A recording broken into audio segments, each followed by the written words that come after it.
পরিবর্তনের জন্য আল্লাহর তৌফিক জরুরি।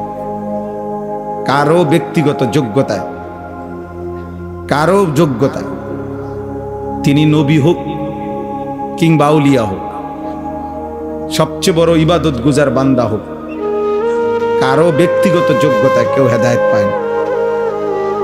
এই বিষয়টা শুধুই কেবল আল্লাহ তাআলার ফয়সালা। ফাইন্নাল্লাহা ইউদিল্লু মান ইয়াশা ওয়া ইয়াহদি মান ইয়াশা। আল্লাহ বলে নিশ্চয়ই আল্লাহই যাকে চান গোমরাহ করে, আল্লাহই যাকে চান হেদায়েত দেন। ফালা তাযহাব নাফসুকা আলাইহিম হাসারাত। আল্লাহ তাআলা বলেন নবী, অতএব বারবার আপনি কালেমার দাওয়াত দেওয়ার পরেও কেউ চূড়ান্ত প্রত্যাখ্যানই করছে, বারবার কোনোভাবেই ফিরতেছে না, আপনি এই কারণে ওই ব্যক্তির জন্য আফসোস করে নিজেকে শেষ করে দিয়েন, বরং আপনি আপনার জিম্মাদারি আদায় করবেন শতভাগ। বাকি ফয়সালা আমি আল্লাহর হাতে। ফয়সালা কার হাতে? আল্লাহ। তো যেখানে রাসূলুল্লাহ সাল্লাল্লাহু আলাইহি ওয়াসাল্লামের ব্যাপারে আল্লাহ তাআলা ওনাকে এটা বলছেন, তো সেখানে আমি কি? অথবা আমি কোনো জল্লাদও না, দারোগাও না যে আমি আপনারে তরবারি কাঁধে নিয়ে বলবো যে এখন কালেমা গ্রহণ করবি, না একদম কল্লা হলাই দেব, এমন না। বরং সাধ্যের সবটুকু দিয়ে বলতে থাকা। কিন্তু ফয়সালা কার হাতে? হযরত নূহ আলাইহিস সালাম 950 বছর মানুষ, বুট বাদামও খাইও না, বাপ ছোট ভাই, বাবা আব্বা খাইও না বুট, পরে পরে, ঠিক আছে? মনোযোগ দিয়ে শোনো, এমনি বসে থাকো চুপচাপ, বরকত হবে। ছোট বাচ্চাদের জেহান শক্তি ভালো থাকে, এমনি শুনে থাকলেও শুনতে শুনতে আরেকজনে পড়তেছে বলতেছে, এটা শুনলে অনেক কথা বলতে পারে, অনেক কথা। আমার ছোট মেয়ে 4 বছর 4.5 বছর, আমার ছেলে কোরআন শরীফ পড়ে, ওর শুনতে শুনতে সূরা ফাতিহা বলতে পারে, হাদির গজল পুরাটা কইতে পারে, লম্বা প্রায় 5-7 মিনিট, তো এই তো শুনতে শুনতে বলতে পারে। এই জন্য বাচ্চাদের জন্য উচিত এমনি শুনতে থাকে, বাকি কাউকেই গাফলতের মধ্যে ছেড়ে না। তাইলে বললাম যে নূহ আলাইহিস সালাম 950 বছর মানুষকে আল্লাহর দিকে দাওয়াত দেওয়ার সময় 950 বছর এক এলাকায় একটি নির্দিষ্ট জনগোষ্ঠীকেই তিনি দাওয়াত দিয়েছেন। তখন পৃথিবীর মানুষই ছিল এই কয়জন, উনি যে কয়জনের সামনে ছিল, আল্লাহর দুনিয়ায় মানুষই ছিল এরা। তো তিনি এরপরে 950 বছর, এটা কোনো মামুলি কথা না, এটা কোনো খামখেয়ালি হিসাব। 950 টাকা আর 950 বছর এক কথা না, এক কথা মনে হয়? লম্বা সময়, অনেক লম্বা সময়। এই লম্বা সময় কথা বলেও তিনি বলতেন মানুষকে, ওয়ালা ইয়ানফাউকুম নুসহি ইন আরাদতু আন আনসাহা লাকুম ইন কানা আল্লাহু ইউরিদু আন ইউগবিয়াকুম হুয়া রাব্বুকুম ওয়া ইলাইহি তুরজাউন। তিনি বলতেন, হে আমার জাতি, আমি আমার নসিহত দিবারাত্রি তোমাদেরকে আল্লাহর দিকে ডাকা, এটা কোনোই উপকারে আসবে না যদি আল্লাহ তোমাদের জন্য গুমরাহি, জাহান্নাম, পথভ্রষ্টতা আল্লাহ চেয়ে থাকে, তাহলে আমার নসিহত দিয়ে কোনো কাজ হবে না। হুয়া রাব্বুকুম, তিনিই তোমাদের রব, ওয়া ইলাইহি তুরজাউন, শেষমেশ তোমাদেরকে তার কাছেই ফিরে যেতে হবে। অতএব কোনো নওজোয়ান তুমি আমারে অবজ্ঞা করলা, টিটকারি করলা, ফেলে দিলা, উড়াইয়া দিলা, কোনো অসুবিধা নাই, কারণ বিচার কোনো আমার কাছে না। তোমার বিচারও আমি করব না, আমার বিচারও তুমি করবা না, কাজে কোনো সমস্যা নেই, কোনো অসুবিধা নাই। আছে প্রত্যাখ্যান করলেও সমস্যা নাই, গ্রহণ করলেও কি নাই, সমস্যা নেই। মূলত যার কাছে ফিরতে হবে তার সাথে বোঝাপড়া করতে হবে, তিনি মহান আল্লাহ। অতএব আমাকে ফাঁকি দিলে, বাবা মাকে ফাঁকি দিলে, এই সমাজ এই দেশকে ফাঁকি দিলে, কোনো ফাঁকিবাজ, কোনো পাপী যদি মনে করে সে চালাক, না, এটা চালাকির কিছু নেই, ওরা দেখলো তেমন কিছু নাই, না দেখলো তেমন কিছু। দুনিয়াবি কিছু ধমক, কিছু শাস্তি হইতে পারে, আবার নাও হইতে পারে, কিন্তু চূড়ান্ত মালিকের হাত থেকে ছুটবা কেন? রবের কাছ থেকে ছুটবেন কেন? আল্লাহ তাআলার পাকড়াও থেকে ছাড় পাবেন কিনা? আল্লাহ তাআলা কোরআনুল কারীমের মধ্যে বলছে, ইসরাফিল যখন ফু দিবে তো মানুষগুলো দিক বেদিক ছুটতে থাকবে। ইয়াকুলুল ইনসানু ইয়াউমাইদিন আইনাল মাফার। আর মানুষ তখন অস্থির, পাগল, মাতাল হয়ে একজন আরেকজনকে জিজ্ঞেস করবে, আজ পালাবো কোথায়? ভাই তুমি বলো, আমি কোথায় দাঁড়াবো? সে বলবে, আমারও জানা নেই, কারোই জানা নেই। কাল্লা লা ওয়াজার। আল্লাহ বলছে, না না বান্দা, আজ কোথাও কোনো আশ্রয় নাই, জমিনের উপরে আর থাকা যাবে না। ইলা রব্বিকা ইয়াউমাইদিনিল মুস্তাকার। আজ শুধুই কেবল তোমার রব আল্লাহর কাছেই আশ্রয়, আল্লাহর কাছেই আশ্রয়। অতএব এটা জরুরি। এই কোরআন সুন্নাহর কথা, ওয়াজ মাহফিলের কথা, মসজিদের জুম্মার বয়ান, ওলামায়ে কেরামের নসিহত, চোখের পানি, আউলিয়ায়ে কেরামের দরদ মাখা বয়ান, এই সব কিছু দোস্ত আল্লাহর পক্ষ থেকে মূলত বলা, কিন্তু মূল ফায়সালা কার হাতে? ইব্রাহিম আলাইহিস সালাম এবং উনার আব্বা আজর, তো উনারাও বাপ পুত। ইব্রাহিম আলাইহিস সালাম, ইসমাইল আলাইহিস সালাম, উনারাও বাপ পুত। বুঝেন নাই হিসাবটা? কিন্তু এই বাপ পুত্র লক্ষবার চেষ্টা করছে বাবাকে ইমানদার বানাইতে, কিন্তু আল্লাহ তাআলা হেদায়েত দেন। আবার এই বাপ সন্তানকে ছোট্টবেলাতেই বলছে আল্লাহর কথা, যে আমি তোমাকে স্বপ্নে দেখছি, আল্লাহর হুকুমে জবাই করতেছি, তুমি কি বলো? ছেলে বলতেছে, নিঃসন্দেহে নিশ্চিন্তে আপনি আমার আল্লাহর হুকুম পালন করেন। তাহলে কি আশ্চর্য চিত্র! ইব্রাহিম আলাইহিস সালাম, তিনি তার পিতা, উনাকে লক্ষবার বলেও চেষ্টা করেল, কিন্তু হেদায়েত মিলল না। আবার ছোট্ট বাচ্চা 8 বছর 12 বছর না হইতেই সেই ইব্রাহিম আলাইহিস সালামেরই সন্তান, সে আল্লাহকে চিনল। তাহলে ফায়সালা মূলত কার? আল্লাহ তাআলা। ফায়সালা মূলত আল্লাহ তাআলা। ইউসুফ আলাইহিস সালাম ছোট্টবেলাতেই ঘর হারা, একবার কূপে ফেলে দিল। এরপরে বণিক দল ওনারে বাজারে নিয়ে গেল, যে এটা দেখেন ইউসুফ আলাইহিস সালাম। নওজোয়ান ছেলেরা, কিশোর ভাই, তোমরাও দেখো, শোনো। একবার তো কূপে ফেলে দিলেন, তো সেখান থেকে মিশরের বাজারে, যেখানে গোলাম বিক্রি হয়, কৃতদাস বিক্রি হয়, এরকম বাজারে ওনাকে নিলামে বিক্রি করলো। এক মনিবের ঘরে আশ্রয় পেলেন, ওইখানের মহিলা ওনাকে দিবানিশি জিনা ব্যভিচারের জন্য প্ররোচনা করলো। এরপরে জেলখানায় গিয়ে ওনাকে ফেলার রাখা হইল, সেখানে চোর, ডাকাত, জোচ্ছর, এরকম বাজে মানুষদের সাথে ওনাকে থাকতে দিল। এটাই কোরআনের তাফসীর। তাইলে এরপরে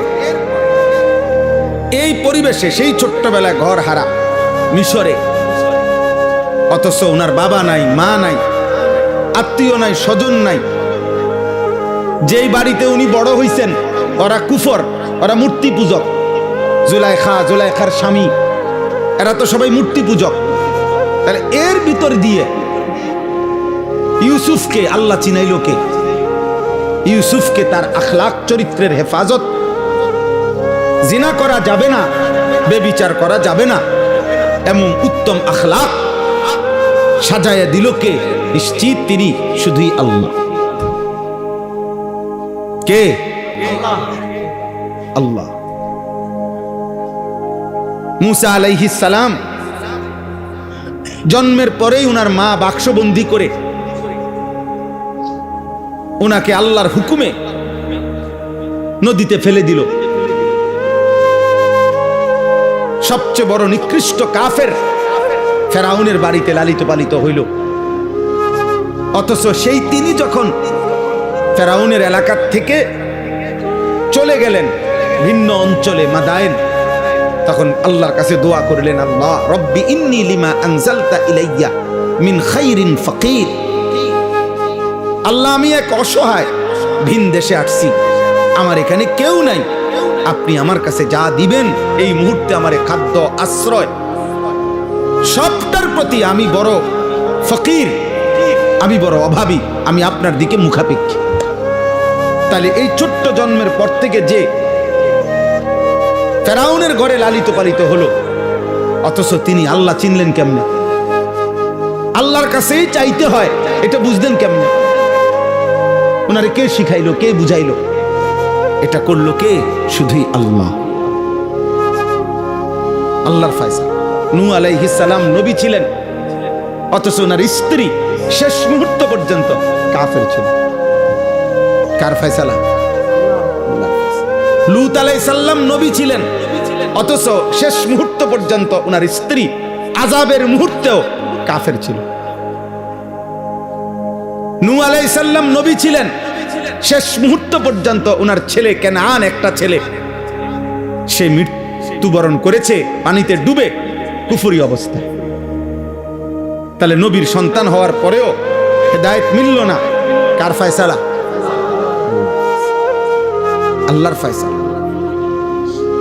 প্রিয় নবী সাল্লাল্লাহু আলাইহি ওয়াসাল্লাম নবীজির 38 বছর একটানা নবীজির আশ্রয়, আদর, নবীজির অভিভাবকের দায়িত্ব পালন করেছে আবু তালেব। একদিন দুই দিন না, 38 বছর। নবী সাল্লাল্লাহু আলাইহি ওয়াসাল্লামের বয়স যখন 12 বছর, তখন আবু তালেবের হাতে দাদা আব্দুল মুত্তালিব নবীজিকে তুলে দিছে ইন্তেকালের সময়। আর নবীজির বয়স যখন 50 বছর, তখন আবু তালেবের ইন্তেকাল হয়েছে। এই 12 থেকে 50, 38 বছর। 38 বছর ধরে যে চাচা আগলাইয়া রাখছে, আল্লাহ নবী সাল্লাল্লাহু আলাইহি ওয়াসাল্লামের লক্ষবার কালেমার দাওয়াত দেওয়ার পরেও চোখের পানি অঝরে ফেলছে নবী। চাচা একবার শুধু কালেমা বলে, ইয়া আম কুল লা ইলাহা ইল্লাল্লাহ কালিমাতান আশহাদু বিহা আশহাদু লাকা বিহা ইনদাল্লাহ। বুখারীর riwayat। হে চাচা, একবার কালেমা বলেন। মৃত্যুর মুহূর্তে বলছে, আপনি যদি শুধু একবার কালেমাটা পড়েন, হাসরের ময়দানে আমি আপনার জন্য আল্লাহর কাছে সাক্ষ্য দেব। কিন্তু বলাইতে পারে নাই, বলাইতে পারে নাই। আবু তালেব বলছে, না, আমি আমার পূর্বপুরুষের এই মূর্তি পূজার ধর্মের উপরেই আছি। নাউযুবিল্লাহ। আল্লাহর নবী সাল্লাল্লাহু আলাইহি ওয়াসাল্লামের চাচা, নবীর চোখে পানি ঝরছে, অথচ আল্লাহ তাআলা বলছে, না বন্ধু, আমি ফয়সালা দেব না, আপনি বললেও দেব না, কানলেও দেব না। এজন্য দোস্ত, দুনিয়ার ভাত মাছ খাওয়া, বিল্ডিং করা আর পেশাব পায়খানা করা কিছু সহজ বিষয়। এ তো জন্তু জানোয়ারের স্বাভাবিক বিষয়। এই প্রয়োজন, এই চাহিদাগুলো তো জন্তু জানোয়ারেরও পূরণ হয়। কিন্তু ঈমান, তাকওয়া, সেজদা, আল্লাহর গোলামি, 5 ওয়াক্ত নামাজ, ওয়াক্ত মতো সেজদা দেওয়া, হালাল হারাম মেনে চলা, এটা মালিকের আলাদা তৌফিক, দয়া, ইহসান, আল্লাহর দেওয়া তৌফিক ছাড়া হয় না। ভাত সবে খাইতে আর পেশাব পায়খানা সবাই করতে, বিল্ডিং একখান সবাই বানাইতে। বদিল্লার অফিস বিল্ডিং আছে, রিস্কাওয়ালা, কুলিওয়ালা, ঠেলাওয়ালা, দিন মজুরের ঘরেও ফ্রিজ আছে, সোফা আছে, ডাইনিং টেবিল আছে, টাইলসওয়ালা বাথরুম আছে। এগুলো তেমন কিছুই না। মূল বিষয় হলো ঈমান, মূল বিষয় হলো হেদায়েত, মূল বিষয় হলো আল্লাহকে চিনা, মূল বিষয় হলো আখিরাতকে বুঝা, মূল বিষয় হলো এই কপাল আল্লাহকে সেজদা করা, মূল বিষয় হলো আল্লাহ তাআলার এক এক হুকুমের গোলামি করা। তোমরা নওজোয়ান ছেলে পেলে না, তোমরা বুঝলা না তোমাদের অভিভাবকরা বুঝে? অভিভাবক ব্যস্ত দুনিয়া সাজাইতে, তোমরাও ব্যস্ত দুনিয়া ভোগ করতে। বাপ মারো সময় নাই, 24 ঘন্টার ফিকির। খাট বানানি শেষ হইলে সোফা, সোফা বানানি শেষ হইলে ডাইনিং টেবিল, দরজা লাগাইলে সিটকারি, সিটকারি লাগাইলে দরজা, একটার পর একটা দুনিয়া দুনিয়া দুনিয়া দুনিয়া দুনিয়া দুনিয়া। আর সন্তান তোমার হাতেও সময় নাই, মোবাইল তোমারই সারাক্ষণ পাগল বানায় রাখছে। নারী, ছবি, গান, নাটক, সিনেমা, অশ্লীলতা, অসভ্যতা, নোংরামি, উলঙ্গতা, হারাম প্রেম, হারাম সম্পর্ক, খালাস। আল্লাহ কোথায়? আখিরাত কোথায়? সিজদা কোথায়? মহান আল্লাহ পাক রব্বুল আলামিন বলেন, বান্দা রমজান আমি নিজ হাতে সাজাইছি, রমজান আমি আল্লাহ নিজ হাতে সাজাইছি, আমার হাতে আমি আল্লাহ সাজাইছি। একদিকে রোজা, আরেকদিকে তারাবি, একদিকে ইফতার, আরেকদিকে সাহারি, এতেকাফ, শবে কদর, বেজর রাত্রি, প্রথম অংশ রহমত। আমি আল্লাহর মাগফিরাত নিতে হলে আমার দয়া লাগবে, এজন্য আগে রহমত দিলাম। রহমত দেওয়ার পরে এরপরে আমি মাগফিরাত দিলাম, এরপরে জাহান্নাম থেকে নাজাত দিলাম। একটা একটা আমলকে 70 গুণ বাড়িয়ে দিলাম। সব দিক দিয়া আমি আল্লাহ রমজানকে সাজাইলাম শুধু তুমি একটা একটা বান্দাকে জাহান্নাম থেকে বাঁচাইয়া আমার সমস্ত ইমানদার বান্দাকে জান্নাত দিতে। কিন্তু পূর্ণ 30 দিন তোমার উপর দিয়া গেল। 5টা জুমা এবারে রমজানে আল্লাহ আমাদেরকে দান করলেন, এক পূর্ণ 30 দিন আল্লাহ আমাদেরকে দান করলেন। লক্ষণীয় বিষয় হইল, যেদিন সূর্য ডুবল, নতুন দিনের শাওয়াল শুরু হইল, রমজান সমাপ্ত হলো, দেখার বিষয় হলো আমাদের চেহারা, সুরত, চলা ফেরা, আমাদের আচরণ দ্বারাই তো প্রমাণ হইল বৃক্ষ তোর নাম কি, ফলে পরিচয়। আমাদের চলাফেরা দিয়েই তো প্রমাণ হলো যে রমজান আমার জীবনে কি প্রভাব ফেলল।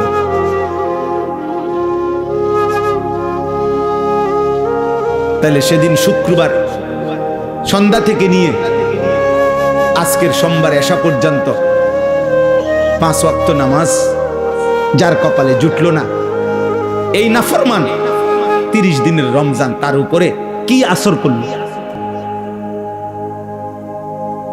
সূর্য ডুবার পর থেকে মুসলমানের যে সন্তান বাজি ফুটাইল, এই নাফরমান, এই নাফরমানের উপরে রমজান কি প্রভাব ফেলল? ঈদের দিনে যেই অসভ্য মেয়েরা, মহিলারা বেপর্দা হাঁটলো, এই অসভ্য, বেহায়া, এই নির্লজ্জ মহিলাদের জীবনে, মেয়েদের জীবনে রমজান কি আসর করল?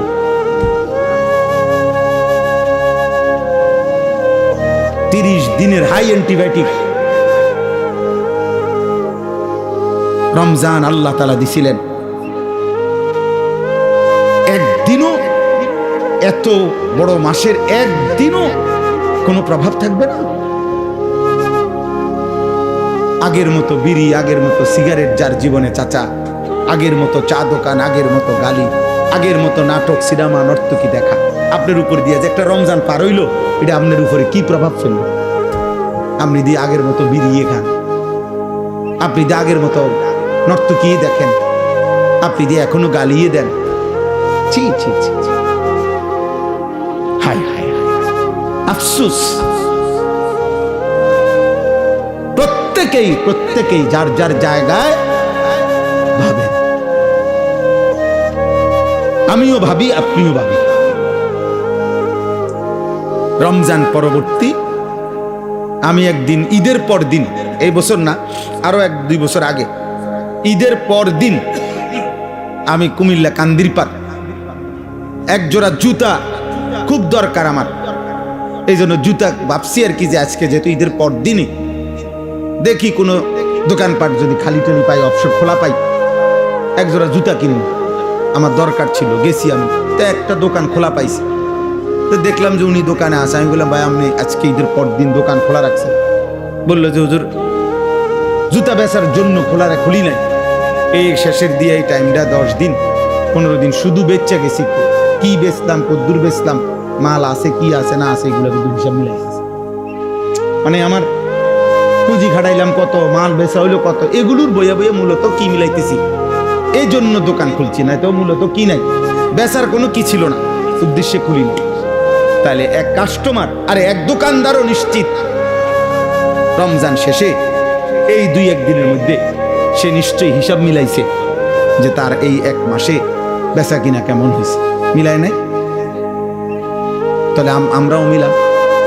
তোমরা যারা 15 বছর থেকে 14 বছর বয়স বা 15 বছর থেকে নিয়ে এবারে যার বয়স যে 80 বছর হোক আর 800 বছর হোক, আমি আপনি হিসাব মিলান। সাবালক যারা প্রাপ্তবয়স্ক 14 বছরের পরে 15 বছরের ভিতরে এই 1 বছরের ভিতরে একটা ছেলে প্রাপ্তবয়স্ক হয়, সাবালক হয়, তার উপরে শরীয়তের সমস্ত হুকুম বর্তায়, সে প্রাপ্তবয়স্ক হয়, তার প্রথম বীর্যপাত হয় 14 পরে 15-র আগে আগে। 13 থেকে 14 বছরে এই 1 বছরের ভিতরে কোনো মেয়ে প্রাপ্তবয়স্ক হয়, সাবালিকা হয়, তার মাসিক ঋতুস্রাব শুরু হয়। তাহলে এই বয়স থেকে ছেলে মেয়ে পুরুষ নারী আমরা হিসাব মিলানো উচিত। গত 1 মাসের রমজান পরবর্তী আমার উপরে আপনার উপরে আল্লাহ তাআলা যে বলছেন লাআল্লাকুম তাত্তাকুন, আমি আল্লাহ রমজান দিলাম যেন তোমরা মুত্তাকি হইতে পারো, যেন এই যোগ্যতা তোমাদের মধ্যে আসে যে গুনাহ থেকে তোমরা বিরত হবে, নেক আমলে অভ্যস্ত হবে, এটা যেন তোমাদের মধ্যে এই শক্তি, এই স্পিরিট, এই জজবা তৈরি হয়। এই জন্য আমি রমজান দিয়েছিলাম। তো এবার আমরা হিসাব করি এটা আমার মধ্যে আসছে কিনা। 3টা উদ্দেশ্যে আল্লাহ তাআলা রমজান কোরআনে উল্লেখ করছেন। এক হলো লাআল্লাকুম তাত্তাকুন, যেন তোমরা মুত্তাকি হইতে পারো। মুত্তাকি অর্থ হলো 2টা, গুনাহ ত্যাগ করা, নেক আমলে অভ্যস্ত হওয়া, এরে কি বলে মুত্তাকি। আর হলো লাআল্লাকুম তাশকুরুন, তোমরা যেন আমি আল্লাহর কৃতজ্ঞতা শুকর আদায় করতে পারো। আমার সমস্ত নিয়ামত আমার মর্জি মতো ব্যবহার করতে হবে, এই বুঝ, এই শুকর, এই কৃতজ্ঞতা আমি আল্লাহর প্রতি তোমাদের যেন হয়, এই জন্য আমি রমজান দিয়েছি। 3 নাম্বার হলো লাআল্লাহুম ইয়ারশুদুন, আমার সমস্ত বান্দা যেন হেদায়েতের রাস্তা, জান্নাতের রাস্তা পেতে পারে, এই জন্য রমজান দেওয়া। এখন বলে আমিও হিসাব মিলাই, আপনিও মিলাই, আমরা প্রত্যেকের হিসাব মিলাই। যদি দেখেন সব কিছু আগের মতোই, চাল চলন, উঠা বসা, লেন, কথাবার্তা, চুল, চেহারা, আদব, আখলাক, চিন্তা চেতনা সব আগের মতো, হায় না ফরমান, তাহলে রমজান তোর উপরে দিয়া কি গেল? কে আসলো আর কে গেল? কি অর্জন করল? এই জন্য আমার খুব ভয় হয়, খুব ভয় হয়। এ কথা মনে হয় যে রমজান শেষ হইতেই আবার আগের মতো পাপে গুনায়, যার যেই গুনাহ ছিল ওই গুনায় আবার আগের মতো যে লিপ্ত হয়ে গেল, সে যেন, আমার মনে হয় আর কি, সে যেন আল্লাহকে বৃদ্ধাঙ্গুলি দেখাইয়া আল্লাহকে বলল তোমার রমজান তুমি নাও, তুমি দিছো, তুমি শেষ করছো, এটি তোমারটি তোমার কাছে রাখো, আমি নাফরমান আগের মতোই হলো রইলাম।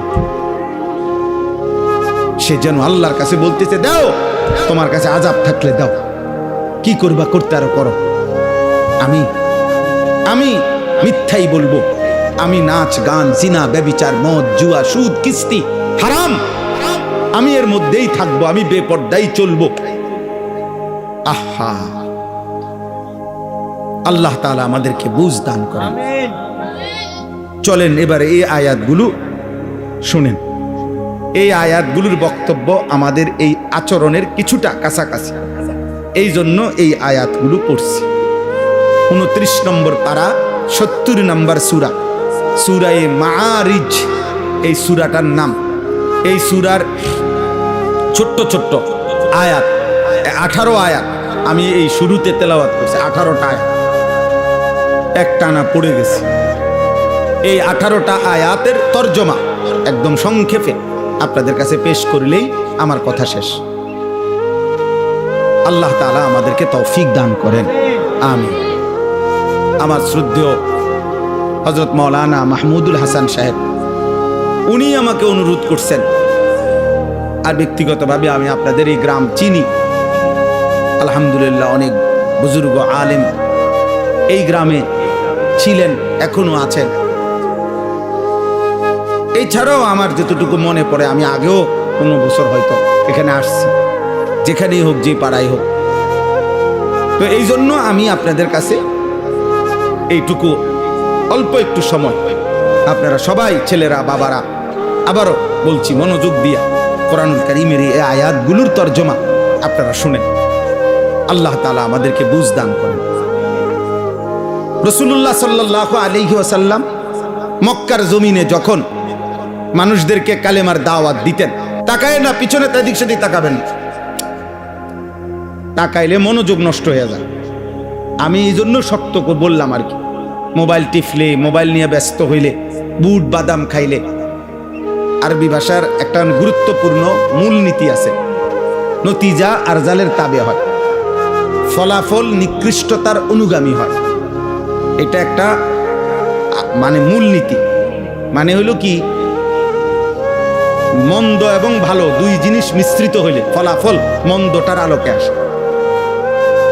যেমন উদাহরণ হইল, মনে করেন মসজিদের পানির ট্যাঙ্কি 500 লিটারওয়ালা ধরেন, তো 500 লিটারওয়ালায় যে গাজি ট্যাঙ্কি, পানির ট্যাঙ্কি থাকে না, এখানে 499 লিটার পানি মোটর দিয়া উঠাইয়া একদম পবিত্র ফ্রেশ পানি এই ট্যাঙ্কির মধ্যে পুরানো হয়েছে।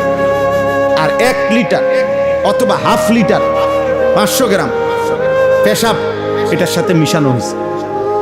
তাহলে 499 লিটার পানি আর আধা লিটার পেশাব মিশ্রিত হওয়ার পরে ফলাফল কি? নাফা মানে ফতুয়া কি, মাসলা কি? তাহলে কি আসছে? ফলাফল নিকৃষ্টতার কি হয়? এটারে কয় নতিজা আরজালের তাবে। তো বলতেছিলাম নতিজা আরজালের তাবে হয়, ফলাফল নিকৃষ্টতার আলোকে হয়। এই জন্য ওয়াজ এবং মোবাইল দুইটা যদি একসাথে চলে তাহলে ফলাফল আসবে মোবাইল, বুঝেন না? ওয়াজ এবং বুট একসাথে চললে ফলাফল আসবে বুট। মানে তুমি হ্যাঁ হ্যাঁ না না, এটা রসিকতা করছি না, এটাই বাস্তবতা। এই জন্য অসৎ বন্ধু, অসৎ সঙ্গ, চরিত্রবান ছেলেও যদি অসৎ ছেলের সাথে, অসৎ মানুষের সাথে মিশে, ফলাফল আসে অসৎ, মাইনাস আসে, প্লাস আসে না। এই জন্য নিয়ম হইল, কোনো অসৎ মানুষকে, কোনো চরিত্রহীনকেও সংশোধন করার সিস্টেম, তার সাথে মিশে যাওয়া, তার মতো আচরণ করা নয়। যে সে যেহেতু বিড়ি খায়, আমিও আস্তে আস্তে কিছুদিন আগে খাই বিড়ি, ধীরে ধীরে তারে বুঝাইয়া ঠিক করে এলাম, জি না, এটা সিস্টেম না। সিস্টেম হলো নিজেকে নিরাপদ দূরত্বে রেখে, নিজের ঈমান আমল শতভাগ ঠিক রেখে সংশোধনের চেষ্টা করা, আল্লাহর কাছে দোয়া করা। কারণ ফয়সালা কার হাতে? আল্লাহ।